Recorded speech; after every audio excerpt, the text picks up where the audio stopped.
ਅਗਲੀ ਜਿਹੜੀ ਖਬਰ ਉਸ ਦੇ ਉੱਤੇ ਗੱਲ ਕਰਦੇ ਜਾਈਏ। ਕੱਲ੍ਹ ਰਾਸ਼ਟਰਪਤੀ ਟਰੰਪ ਹੁਣਾਂ ਦੀ ਅਰੈਸਟ ਨੂੰ ਲੈ ਕੇ ਪੂਰਾ ਜਿਹੜਾ ਮਾਹੌਲ ਆ ਉਹ ਗਰਮਾਇਆ ਰਿਹਾ। ਸਾਬਕਾ ਰਾਸ਼ਟਰਪਤੀ ਟਰੰਪ ਹੁਣਾਂ ਦੇ ਉੱਤੇ ਬਹੁਤ ਸਾਰੇ ਜਿਹੜੇ ਚਾਰਜਿਸ ਆ ਉਹ ਇਸ ਟਾਈਮ ਚੱਲ ਰਹੇ ਆ। 13 ਕਾਊਂਟ ਤਾਂ ਇਕੱਲੇ ਜਾਰਜੀਆ ਦੇ ਵਿੱਚ ਆ, ਨਾਲ ਉਹਨਾਂ ਦੇ 18 ਬੰਦੇ ਹੋਰ ਆ ਜਿਨ੍ਹਾਂ ਨੂੰ ਜਿਹੜਾ ਉਹ ਰੱਖਿਆ ਗਿਆ। ਟਰੰਪ ਹੁਣਾਂ ਨੇ ਜਿਹੜਾ $2 ਲੱਖ ਦਾ ਬੌਂਡ ਵਰਤਿਆ ਜਿਹੜਾ ਸੀਗਾ ਉਸ ਦੇ ਲਈ $20,000 ਡਾਊਨ ਦੇ ਕੇ ਬੇਲਸ ਬੌਂਡਮੈਨ ਦੀ ਸਹਾਇਤਾ ਲਈ ਆ।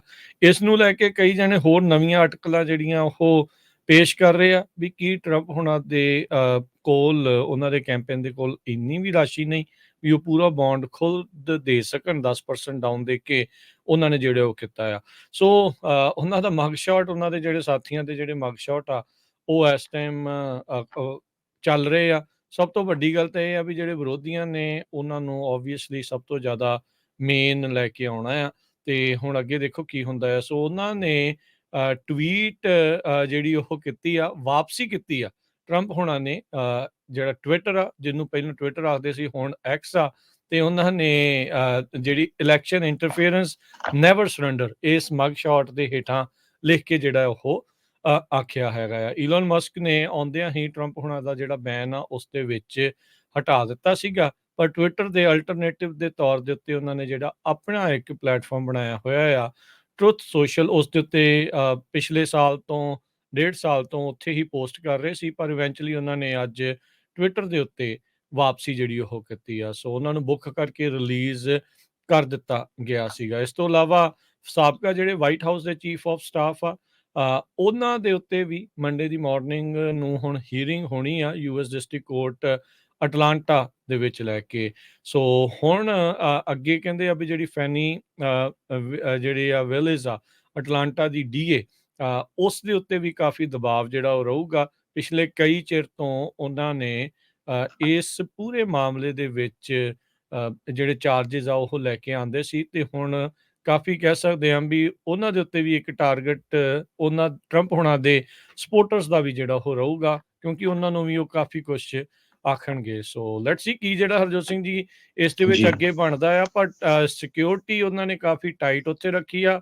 ਜਦੋਂ ਟਰੰਪ ਹੁਣਾਂ ਨੇ ਸਰੈਂਡਰ ਜਿਹੜਾ ਉਹ ਕਰਨਾ ਸੀਗਾ, ਕਾਫੀ ਕਮਾਂਡੋ ਟਾਈਪ ਜਿਹੜੇ ਕਹਿ ਲਓ ਵੀ ਪੁਲਿਸ ਫੋਰਸ ਆ ਉਹ ਪੂਰੀ ਲੈਸ ਸੀਗੀ, ਤੇ ਉੱਥੇ ਉਹਨਾਂ ਦੇ ਜਿਹੜੇ ਸਪੋਰਟਰਸ ਤੇ ਉਹਨਾਂ ਦੇ ਜਿਹੜੇ ਅਗੇਂਸਟ ਵਾਲੇ ਆ ਉਹ ਵੀ ਆਪਣੇ ਪੂਰਾ ਦਿਨ ਉੱਥੇ ਕਹਿੰਦੇ ਆ ਖੜੇ ਰਹੇ। ਇੱਥੋਂ ਤੱਕ ਕਿ ਇੱਕ ਵਾਰੀ ਅਟਲਾਂਟਾ ਕੋਰਟ ਹਾਊਸ ਦੇ ਵਿੱਚ ਬੌਂਬ ਥ੍ਰੈਟ ਵੀ ਜਿਹੜਾ ਆ ਉਹ ਪੇਸ਼ ਕਰ ਦਿੱਤਾ ਗਿਆ ਸੀਗਾ, ਜਿੱਥੇ ਟਰੰਪ ਹੁਣਾਂ ਨੇ ਅੱਜ ਜਿੱਥੇ ਟਰਾਇਲ ਜਿਹੜਾ ਆ ਉਹਨਾਂ ਦਾ ਚੱਲਣਾ ਆ। ਸੋ ਹੁਣ ਅਕਤੂਬਰ ਦੇ ਵਿੱਚ ਕਹਿੰਦੇ ਵੀ ਤਰੀਕ ਸੋਚੀ ਜਾ ਰਹੀ ਆ ਵੀ ਇਹਨਾਂ ਦੇ ਇਸ ਟਰਾਇਲ ਦੇ ਵਿੱਚ ਜਿਹੜੀ ਸ਼ੁਰੂਆਤ ਆ ਉਹ ਹੋ ਸਕਦੀ ਆ। ਟਰੰਪ ਹੁਣਾਂ ਨੇ ਅਰੈਸਟ ਹੋ ਕੇ ਬੌਂਡ ਤੇ ਬਾਹਰ ਹੋਣ ਤੋਂ ਬਾਅਦ 'ਚ ਇਹੀ ਆਖਿਆ ਸੀਗਾ ਵੀ ਮੈਂ ਇਸ ਦੇ ਵਿੱਚ ਕੁਝ ਵੀ ਗਲਤ ਨਹੀਂ ਕੀਤਾ ਹੈਗਾ। ਜੀ, ਆਪਾਂ ਸਾਰਿਆਂ ਨੂੰ ਪਤਾ ਹੈ ਪ੍ਰੈਜ਼ੀਡੈਂਟ ਡੋਨਲਡ ਟਰੰਪ ਪ੍ਰੈਜ਼ੀਡੈਂਟ ਬਣਨ ਤੋਂ ਪਹਿਲਾਂ ਇੱਕ ਟੀਵੀ ਸੈਲੀਬ੍ਰਿਟੀ ਸੀਗੇ।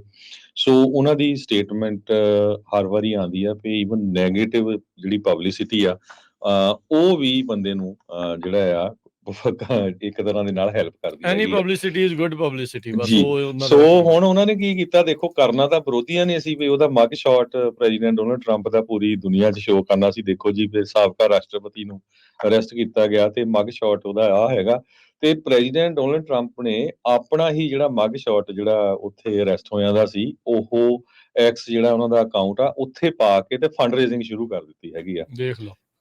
ਤੇ ਕਹਿੰਦੇ mug shot from his election interference indictment, ਉਹ ਫੰਡ ਰੇਜ਼ਿੰਗ ਲਈ ਆਲਰੇਡੀ ਉਹਨੇ ਆਪਣੇ ਵੈਬਸਾਈਟ ਦੇ ਉੱਤੇ ਉਹ ਸ਼ੁਰੂ ਕਰ ਦਿੱਤੀ। ਤੇ ਇਹਦੇ 'ਚ ਉਹਨੇ ਕਿਹਾ ਵੀ ਮੈਨੂੰ ਅੱਜ ਜਿਹੜੀ ਸਭ ਤੋਂ ਵਾਇਲੈਂਟ, ਨੋਟੋਰੀਅਸਲੀ ਵਾਇਲੈਂਟ ਜੇਲ੍ਹ ਹੈਗੀ ਆ ਫੁਲਟਨ ਕਾਉਂਟੀ ਦੀ, ਉੱਥੇ ਅਰੈਸਟ ਕੀਤਾ ਗਿਆ ਡਿਸਪਾਈਟ ਵੀ ਮੈਂ ਕੋਈ ਕ੍ਰਾਈਮ ਨਹੀਂ ਕੀਤਾ, ਇਹ ਉਹ ਆਪ ਕਹਿੰਦੇ ਹੈਗੇ ਆ।